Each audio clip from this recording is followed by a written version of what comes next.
Hi friends, అందరికీ నమస్తే. ఈరోజు మనము రాగి పంట గురించి అన్ని విషయాలు తెలుసుకుందాం. పూర్వకాలం నుంచి కూడా రాగి పంట ఎక్కువగా పండించేవాళ్ళు. రాగులు, జొన్నలు, సొద్దలు అలాంటివి పండించేవారు. ఇప్పుడు రాను రాను ఈ పంట కనుమరుగైపోయింది అనమాట. ఎక్కడో ఒక చోట, అంటే ఒక ఊరికి ఒక రైతు ఇలాంటి పంటలు, సాంప్రదాయ పంటలు అనమాట. రాగి ఇది పెట్టుబడి తక్కువ కానీ లాభం ఎక్కువగా ఉంటుంది. అంటే దీంట్లో విటమిన్లు, తర్వాత ఆరోగ్య పౌష్టికాహారం లాంటివి ఎక్కువగా ఉండడం వల్ల దీనికి మంచి రేటు కూడా ఉంటుంది. చాలా ఈ రాగి పంట అద్భుతంగా ఉంటుంది. నీళ్లు కూడా తక్కువగా ఉండే అవకాశాలు ఉంటాయన్నమాట. నీటి తడులు వారానికి ఒకసారి అలా ఇచ్చారనుకుంటే చాలు, పెద్దగా నీళ్ళు అవసరం లేదు. అంటే వరికి ఉన్నంత నీటి అవసరం దీనికి లేదనమాట. కాబట్టి తక్కువ నీటితోనే మనం ఈ రాగి పంట పండించుకోవచ్చు.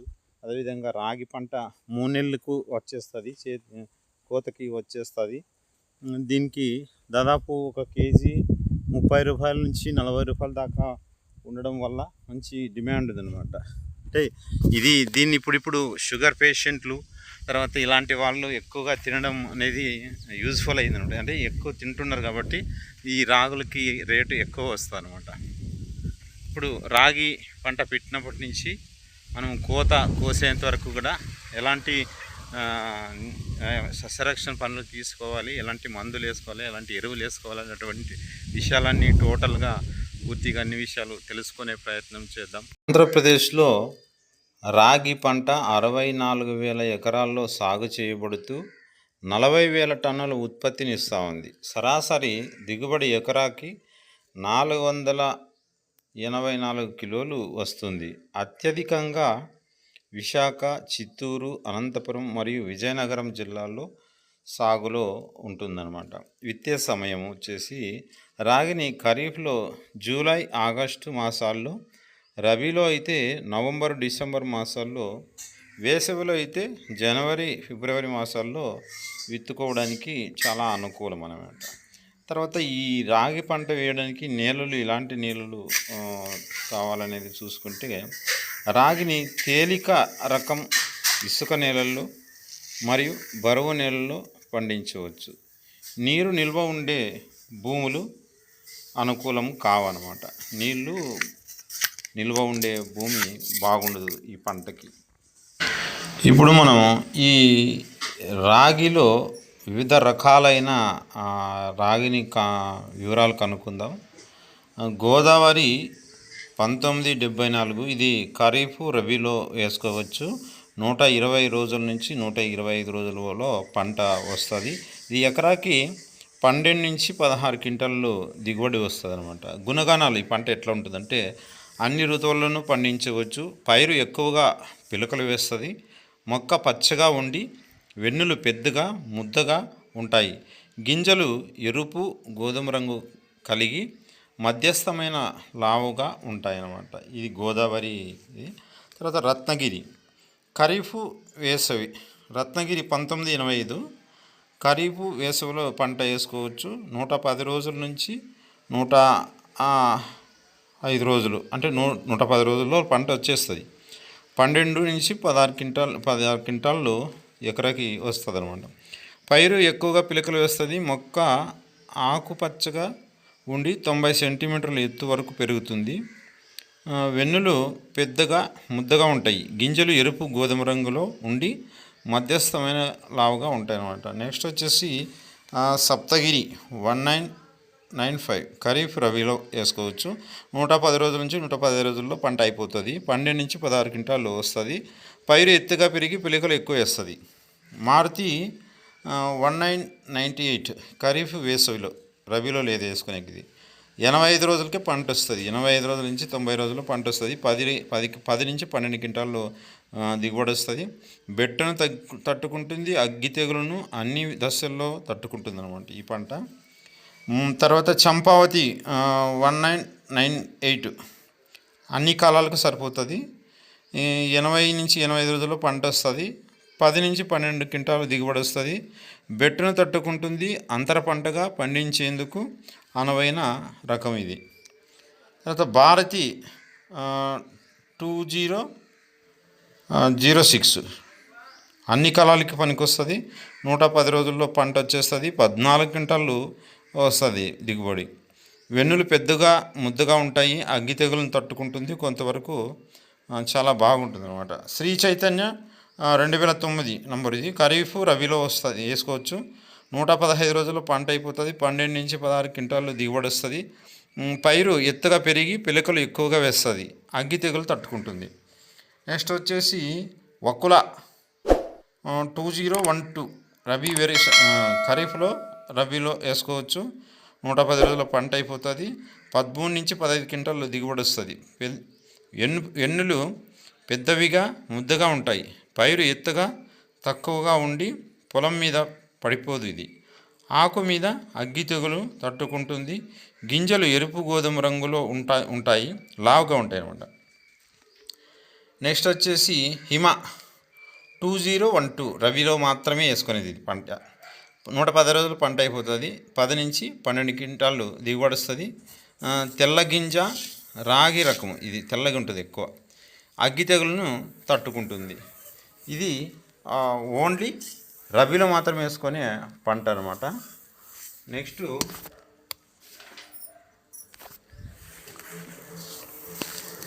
తిరుమల 2018 తిరుమల అన్ని కాలాలకి సరిపోతుంది. ఇప్పుడు చెప్పేవన్నీ అన్ని కాలాలకి అనమాట. ఇవన్నీ నేను చెప్పేవన్నీ అన్ని కాలాలకు సరిపోతుంది. 115 రోజుల్లో పంట అయిపోతుంది. 14 నుంచి 15 క్వింటాలు వస్తుంది. అన్ని రకాల అగ్గి తెగులను తట్టుకుంటుంది. ఇది గింజలు నాణ్యత కలిగి ఉంటాయి. సొప్ప దిగుబడి ఎక్కువ అనమాట. అంటే అది ఆకు, దాని ఆకు అనమాట. తర్వాత వేగావతి 2019 అన్ని కాలాలకు సరిపోతుంది. 110 రోజులు పంట వస్తుంది. 14-15 క్వింటాళ్ళు దిగుబడి వస్తుంది. అగ్గి తెగులు తట్టుకుంటుంది. పాము పొడ తెగులను తట్టుకుంటుంది. పైరు పడిపోదు కిందికి. స్వర్ణముఖి 2019 అన్ని కాలాలకు సరిపోతుంది. ఇది వచ్చేసి పంట చివరిలో వచ్చే బెట్టును తట్టుకుంటుంది. అగ్గి తెగులను తట్టుకుంటుంది. వరి మాగాణాల్లో ఇది పంట వేసుకునే దానికి చాలా అనుకూలం అనమాట. విత్తనం వచ్చేసి 2.5 కేజీల విత్తనంతో 5 సెంటులో పెంచిన నారును ఎకరా పొలంలో నాటడానికి సరిపోతుంది. వెదజల్లే పద్ధతిలో అయితే ఎకరాకి 3 నుంచి 4 కిలోలు విత్తనం వాడాలి. విత్తన శుద్ధి: కిలో విత్తనానికి 2 గ్రాముల కార్బెండజం, 50% WP లేదా 3 గ్రాముల మెంకోజిట్ 75% WP లేదా 2 గ్రాముల ట్రైసోక్లోజల్ 75 DP మందుతో కలిపి విత్తన శుద్ధి చేయాలి. విత్తడం: తేలికపాటి దుక్కు చేసి విత్తనం చల్లి పట్టె తోలాలి. నారు పోసి నాటుకోవాలి. మురుగునీటి పారుదల సౌకర్యం గల నేలల్లో నారు పూసుకోవాలి. నాటడం వచ్చేసి 85 నుంచి 90 రోజుల స్వల్పకాలిక రకాలకు, 21 రోజుల వయసు కలిగిన మొక్కలను, 105 నుంచి 125 రోజుల దీర్ఘకాలిక రకాలకైతే 30 రోజుల వయసు కలిగిన మొక్కలను నాటుకోవాలి. ఎకరాకి దీర్ఘకాలిక రకాలకు 1,33,000 మొక్కలు, స్వల్పకాలిక అయితే రకాలకైతే 2,60,000 మొక్కలను నాటుకోవాలి ఎకరాకి. విత్తే దూరం: స్వల్పకాలిక రకాలకు వరుసల మధ్య 15 సెంటీమీటర్లు, వరుసలో 15 సెంటీమీటర్లు. దీర్ఘకాలిక రకాలు అయితే 15 నుంచి 20 సెంటీమీటర్ల, వరుసలో 15 సెంటీమీటర్ల దూరం పాటించి విత్తుకోవాలి. ఎరువులు: నారుమడిలో 5 సెంట్ల నారుమడి ఎకరాకు సరిపోయే నారుని ఇస్తుంది. 640 గ్రాముల నత్రజని, 640 గ్రాముల భాస్వరం మరియు 480 గ్రాముల పొటాష్నిచ్చే ఎరువులను వేయాలి. పొలంలో ఎకరాకి 4 టన్నుల పశువులు ఎరువు వేసి ఆఖరి దిక్కులో కలియదున్నాలి. ఎకరాకి 12 కేజీల నత్రజని, 12 కేజీల భాస్వరం, 8 కేజీల పొటాషులను నాటేటప్పుడు వేయాలి. నాటిన 30 రోజులకు మరో 12 కేజీల నత్రజని పైపాటుగా వేసుకోవాలి. ఆఖరి దిక్కులో ఈ పోషకాలతో పాటు 20 కిలోల జింక్ సల్ఫేటు 1 ఎకరానికి చొప్పున నేలలో వేసినట్లయితే అధిక దిగుబడిని పొందవచ్చు. విత్తనం వెదజల్లే పద్ధతి: బాగా మెత్తగా తయారైన పొలంలో విత్తనాన్ని సమానంగా చల్లుకోవాలి. విత్తనం చల్లిన తర్వాత బల్లలతో కానీ చెట్టు కొమ్మతో కానీ నేలను చదును చేయాలి. లేనిచో విత్తనానికి తగినంత తేమ లభించక మొలక శాతం తగ్గుతుంది. కలుపు నివారణ అంతర్కృషి విత్తిన 2 వారాలలోపు ఒత్తు మొక్కలను తీసివేయాలి. విత్తనం వేసే ముందు మరియు నారు నాటడానికి ముందు పెండామిథాలిన్ 90% ఎకరాకి 30% ఎకరాకి 600 మిల్లీలీటర్లు చొప్పున నీటిలో కలిపి తడి నీళ్ళపై పిచికారీ చేసి కలుపు నివారించుకోవచ్చు. నాటిన 25 నుంచి 30 రోజులకు వెడల్పాకు కలుపు మొక్కల నిర్మూలనకు ఎకరాకి 400 గ్రాముల 2.4 డి సోడియం సాల్ట్ను, 85% పొడి మందును, 100 మిల్లీలీటర్ల ఎడాక్సీ సల్ఫోరావ్ 15% WDG మందును 200 లీటర్ల నీటిలో కలిపి పిచికారీ చేసుకోవాలి. నీటి యాజమాన్యం. నాటిన పైరు బాగా వేర్లు తొడిగిన తర్వాత 10 రోజులు నీరు పెట్టరాదు. పూత, గింజ, పాలు పోసుకునే దశల్లో పైరు నీటి ఎద్దడికి గురి కాకుండా చూసుకోవాలి. అంతర పంటలు. రాగితో కందిని 8:2 నిష్పత్తిలో, చిక్కుడును 8:1 నిష్పత్తిలో సాగు చేయవచ్చు. అదేవిధంగా జొన్న కూడా వేసుకోవచ్చు అన్నమాట. తర్వాత పురుగు మందులు ఇది గులాబీ రంగు పురుగు ఒకటి ఉంటుంది, శనగపచ్చు పురుగు ఒకటి ఉంటుంది అనమాట.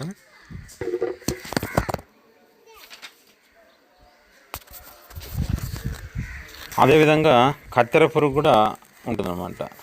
ఈ కత్తెర పురుగు సజ్జ పంటలో చాలా ఎక్కువగా ఉంటుంది. తర్వాత అగ్గి తెగులు.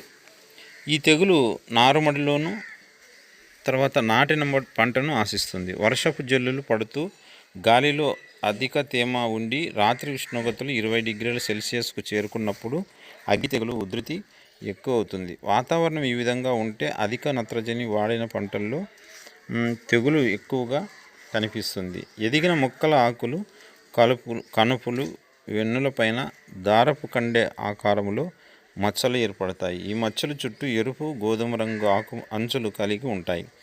కనుపులపై తెగులు ఆశిస్తే కనుపులు విరగడం, వెన్నుపై ఆశిస్తే గింజలు తాళగింజలుగా మారుతాయి. దీని నివారణకు పంట పొలాల్లో కలుపు మొక్కలు లేకుండా చూడాలి. ముందు జాగ్రత్తగా చర్యగా విత్తన శుద్ధి చేసి విత్తుకోవాలి. తెగులను తట్టుకునే శ్రీ చైతన్య, వేగావతి, ఇంద్రావతి, స్వర్ణముఖి, వకోల మరియు తిరుమల రకాలను ఎన్నుకుంటే చాలా మంచిది అనమాట. మొక్కలపై అక్కడక్కడ మచ్చలు కనిపించినప్పుడు లీటర్ నీటికి 1 గ్రామ్ కార్బండేజం 50% WP ఇది నీటిలో కలిపి పిచికారీ చేసుకోవాలి.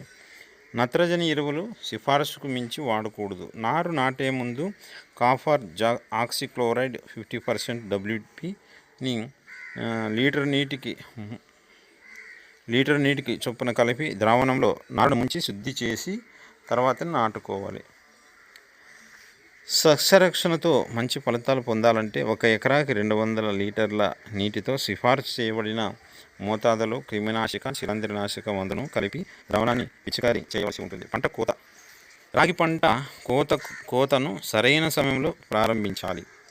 గింజలు ముదురు గోధుమ రంగులో ఉన్నప్పుడు, వెన్నుకు దగ్గర ఆకులు పండినట్లుగా ఉన్నప్పుడు పంటను కోయవచ్చు. పిలక కంకులు కంటే ప్రధాన కాండపు కంకి మొదట కోతకు వస్తుంది కాబట్టి 2 లేక 3 దశల్లో కంకులను కోయాలి.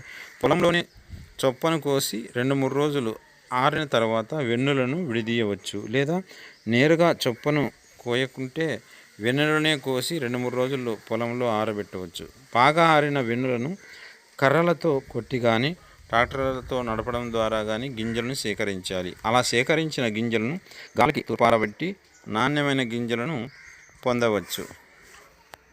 ఈ విధంగా రాగి పంటలో వివిధ రకాల సస్యరక్షణ పనులు